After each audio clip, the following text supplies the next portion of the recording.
Hi friends, welcome to my channel crazy with me.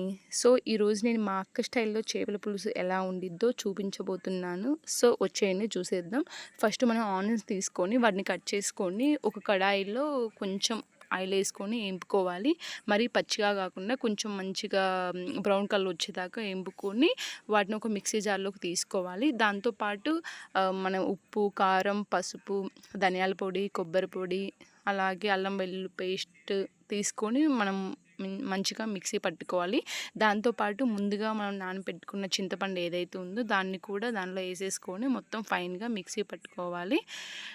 దాని తర్వాత ఒక కడాయి తీసుకొని దాంట్లో కొంచెం ఆయిల్ యాడ్ చేసుకోవాలి. అంటే మనం కర్రీకి సరిపడేంత చూసుకొని, మరీ ఎక్కువ ఆయిల్ యాడ్ చేస్తే మనం చేసిన తర్వాత పైన మొత్తం ఆయిలే కనిపించిద్ది అనమాట.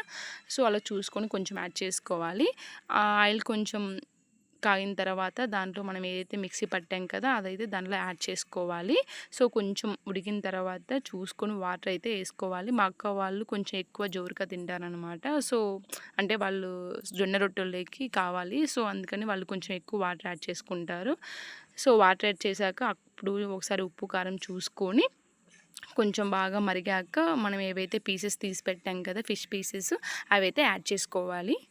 అలా యాడ్ చేసిన తర్వాత క్యాప్ పెట్టేసి 10 మినిట్స్ వదిలేస్తే మన ఫిష్ కర్రీ అయితే రెడీ అయిపోతుంది. లాస్ట్లో కొత్తిమీరతో గార్నిష్ చేసుకోవాలి. అంతేనండి, ఎంతో ఈజీగా చేపల పులుసు అయితే రెడీ అయిపోయింది.